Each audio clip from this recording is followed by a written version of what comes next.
Segunda Samuel, capítulo 19. Contaram a Joabe que o rei Davi estava chorando e se lamentando por causa de Absalão. Assim, naquele dia, a alegria da vitória virou tristeza para toda a tropa de Davi, porque eles souberam que o rei estava chorando a morte do seu filho. Eles voltaram e entraram na cidade em silêncio, como fazem os soldados que fogem da batalha envergonhados. O rei havia coberto o rosto e gritava alto: Ó meu filho Absalão! Absalão, meu filho! Então Joabe foi à casa do rei e lhe disse: Hoje o Senhor humilhou os seus soldados, aqueles que salvaram a sua vida, a vida dos seus filhos e filhas, e a vida das suas esposas e concubinas. O Senhor odeia os que amam e ama aqueles que o odeiam. E mostrou que os seus oficiais e os seus soldados não valem nada para o Senhor. Eu estou vendo agora que o Senhor ficaria muito feliz se hoje Absalão estivesse vivo e todos nós estivéssemos mortos. Vá agora e dê uma palavra de elogio aos seus soldados. Se não fizer isso, eu juro em nome de Deus, o Senhor, que amanhã de manhã nenhum deles estará do seu lado. E esse seria o pior desastre de toda a sua vida. Então o rei se levantou e foi sentar-se perto do portão da cidade. Os seus soldados souberam que ele estava lá e se reuniram todos em volta dele. Enquanto isso, todos os israelitas tinham fugido, cada um para sua casa. E em todo o país eles começaram a brigar. Eles diziam: O rei Davi nos livrou dos nossos inimigos. Ele nos livrou dos filisteus, mas agora fugiu de Absalão e saiu do país. Nós escolhemos Absalão para ser o nosso rei, mas ele morreu na batalha. Então, por que não tentamos trazer o rei Davi de volta? O rei Davi soube do que os israelitas estavam dizendo. Então enviou os sacerdotes Zadok e Abiatar aos líderes de Judá para perguntarem o seguinte: por que vocês seriam os últimos a ajudar a trazer o rei de volta ao seu palácio? Vocês são meus parentes, da minha própria carne e do meu próprio sangue. Por que vocês seriam os últimos a ajudar a trazer de volta? Davi também mandou os dizer a Amasa: Você é meu parente. De agora em diante você será o comandante do exército em lugar de Joabe. Que Deus me mate se eu não fizer isso. Com essas palavras, o rei ganhou o coração de todos os homens de Judá, e eles mandaram-lhe dizer que voltasse com todos os seus oficiais.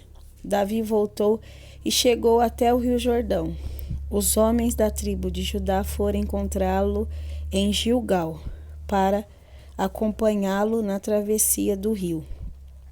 Ao mesmo tempo, Simei, o benjamita, filho de Gera, da cidade de Baurim, foi depressa ao rio Jordão para se encontrar com o rei Davi.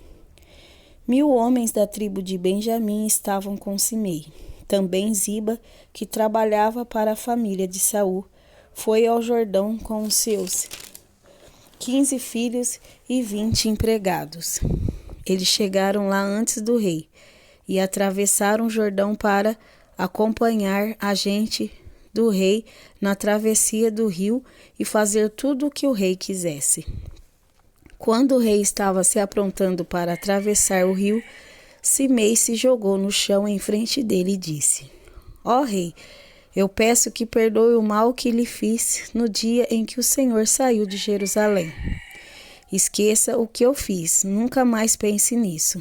Eu sei que fiz uma coisa errada e é por isso que eu sou a primeira pessoa das tribos do norte a vir encontrá-lo hoje. Então Abisai, cuja mãe era Zeruia, disse: Simei deveria morrer por ter amaldiçoado aquele que Deus escolheu como rei. Mas Davi disse a Abisai e ao seu irmão Joabe: Vocês, filho de Zeruia, não tem nada a ver com isso. Vocês estão querendo me criar problemas. Agora eu sou o rei de Israel e nenhum israelita será morto hoje. E disse a Simei: Eu juro que você não será morto. Mefibosete, o neto de Saul, também desceu para ir ao encontro do rei. Então ele havia lavado os pés, nem aparado a barba, nem lavado as suas roupas, desde o dia em que o rei tinha saído de Jerusalém até o dia em que voltou vitorioso. Quando Mefibosete chegou de Jerusalém para se encontrar com o rei, este lhe perguntou: Mefibosete, por que você não foi comigo? Ele respondeu: Ó rei, o Senhor sabe que sou aleijado. Eu mandei o meu escravo arrear o meu jumento para que eu pudesse montar e ir com o Senhor, mas o meu escravo me traiu. Ele lhe contou mentiras ao meu respeito, mas o Senhor é como um anjo de Deus e sabe a verdade. Portanto, faça o que achar melhor. Toda a família do meu pai merecia ser morta pelo Senhor, mas o Senhor me deu o direito de comer junto com o Senhor. Eu não tenho direito de lhe pedir mais nenhum favor. O rei respondeu: Não diga mais nada. Eu resolvi que a propriedade de Saul será dividida entre você e Ziba. Que Ziba fique com tudo, respondeu Mefibosete. Porém, para mim é suficiente que o Senhor tenha voltado em paz para casa. Barzilai, da cidade de Rogelim, que ficava na região de Gileade, também tinha vindo da sua cidade para acompanhar o rei na travessia do rio Jordão. Barzilai era bem velho, tinha 80 anos de idade. Era muito rico e quando o rei esteve em Manaim, ele o havia sustentado. Barzilai disse o rei: Venha para Jerusalém e fique comigo, que eu o sustentarei. Mas ele respondeu: Eu não vou viver muito mais. Por que iria para Jerusalém com o Senhor? Já tenho 80 anos e não tenho prazer em mais nada. Não sinto gosto do que como ou bebo, e já não posso ouvir a voz dos cantores. Eu seria somente um peso para o Senhor. Não mereço uma recompensa tão grande como essa. Eu irei com o Senhor só até um pouco depois do rio Jordão. Deixe-me voltar para casa e morrer perto do túmulo dos meus pais. Mas aqui está Quimã, o meu escravo. Leve com o Senhor e faça por ele o que achar melhor. O rei respondeu: Eu o levarei comigo e farei por ele tudo o que você quiser. Eu farei por você qualquer coisa que me pedir. Então Davi e toda a sua gente atravessaram o rio Jordão. Ele beijou Barzilai e lhe deu a sua bênção, e Barzilai voltou para casa. O rei atravessou o rio acompanhado por todos os homens de Judá e pela metade dos homens de Israel. Dali foi para Gilgal, e Quimã seguiu com ele.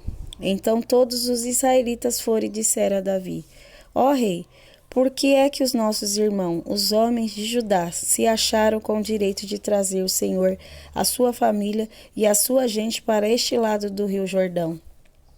Os homens de Judá responderam: Nós fizemos isso porque o rei é nosso parente. Será que isso é razão para vocês ficarem zangados? Será que o rei pagou pela nossa comida ou nos deu alguma coisa? Os israelitas disseram: Nós temos 10 vezes mais direitos sobre o rei Davi do que vocês, embora ele seja seu parente. Por que é que vocês fizeram pouco caso de nós? Afinal de contas, nós fomos os primeiros a falar de trazer o rei de volta, mas a resposta dos homens de Judá foi ainda mais violenta do que a dos homens de Israel.